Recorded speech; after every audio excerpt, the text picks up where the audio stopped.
Vizio launched its Apple AirPlay and HomeKit beta software yesterday, which will allow users who have a Smartcast-enabled Vizio TV to use AirPlay 2 and HomeKit for the first time on a third-party TV. So the first thing that I wanted to test was AirPlay, and it worked flawlessly. I was able to send music from the Apple Music app to my television and then couple that with a pair of AirPlay 2 compatible speakers that are in the same room.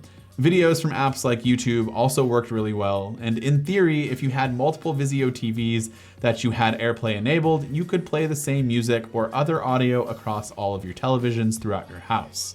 The next thing that I tried was the HomeKit integration, and so I went into the Home app itself to mess around with the TV.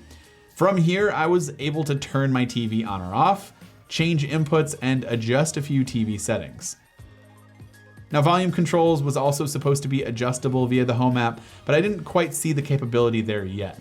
The more useful part of the HomeKit integration is most likely going to be Siri. You can use Siri commands to turn off the TV, adjust volume, or play a specific show like I did with HBO and Game of Thrones. The phone automatically opened the HBO app and used AirPlay to send it to my TV.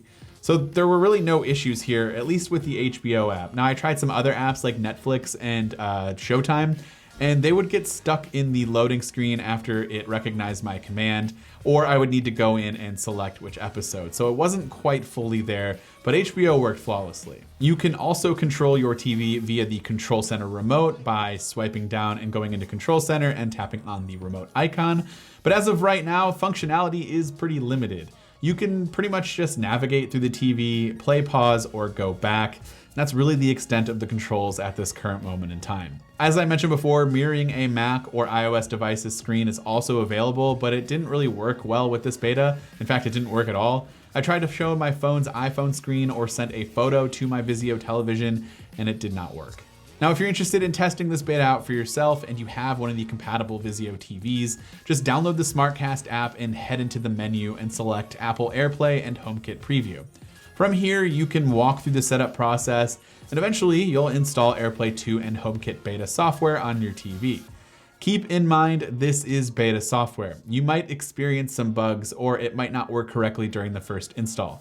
In fact, I had to factory reset my TV a few times, but eventually I got it to work. When this feature launches, AirPlay 2 and HomeKit will work on the following Vizio televisions, based on Apple's HomeKit TV list. Also, TVs from other brands like LG, Sony, and Samsung will gain AirPlay 2 and HomeKit support in the near future, except for Samsung, which will only be getting AirPlay 2 capabilities. So go ahead and let me know what you think of AirPlay 2 and HomeKit on a non-Apple device, specifically on a television. For me personally, I think this is pretty cool. Being able to have Siri turn my TV on and off and navigate to a specific show is actually a really cool concept, and is probably something that I will use once everything is set for official release in the near future. So let me know what you think in the comment section down below. This has been Dan with MacRumors. Thanks for watching, and I will see you in the next one.